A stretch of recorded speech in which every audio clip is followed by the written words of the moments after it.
Le CREADESC, c'est l'asset Wavestone dédié à l'innovation et à l'intelligence collective. On a pour ambition d'aider les consultants à transformer la façon dont ils délivrent des missions de conseil pour favoriser l'engagement des équipes et l'innovation au sein des équipes des clients. Donc pour ce faire, on va mettre à disposition tout un tas de ressources, des méthodologies largement éprouvées, des outils digitaux. On mène également des formations pour apprendre à maîtriser l'animation de l'intelligence collective. Et le CREADESC, ce sont aussi des espaces dédiés à la créativité où on a l'habitude de recevoir nos clients au sein de nos locaux.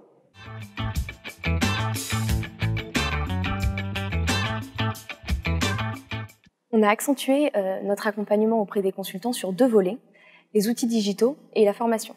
Sur les outils digitaux, il se trouve qu'on disposait déjà de certaines solutions, Mural, Bicast en particulier. On a favorisé l'accès à ces outils et on a augmenté le nombre de licences dont on disposait. Par ailleurs, c'est important de souligner qu'on n'avait pas attendu la Covid-19 pour s'intéresser à l'animation à distance. On pressentait que ça allait être un sujet, quoi qu'il arrive, important dans le futur. Et en mars 2020, quand la crise est arrivée, on a pu déployer très rapidement cette formation. Grâce au retour d'expérience qu'on a eu, on a pu enrichir nos ressources et donc proposer tout un ensemble de supports en libre accès pour que les consultants puissent monter en compétences rapidement sur le sujet.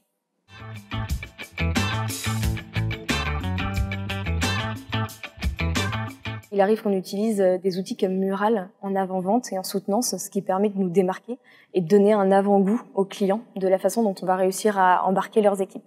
On peut prendre l'exemple du programme MGOC chez SNCF Réseau, où ils ont réussi à réinventer leur stand-up meeting hebdomadaire et au point que les 40 participants ont constaté un regain de dynamisme de cette instance qui est clé à leur fonctionnement grâce à Mural.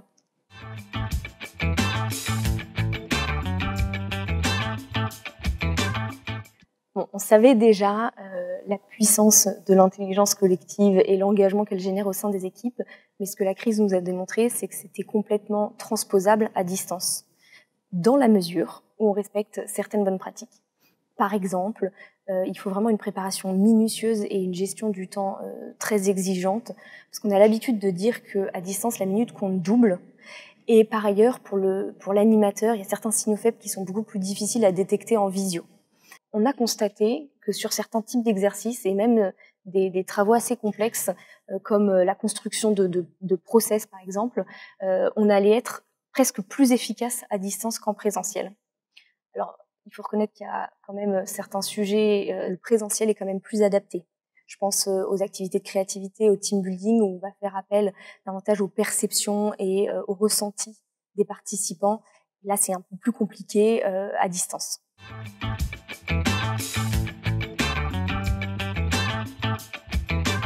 À présent, il y a fort à parier que ce sera de développer des animations hybrides qui s'adaptent aussi bien pour les participants à distance qu'en présentiel.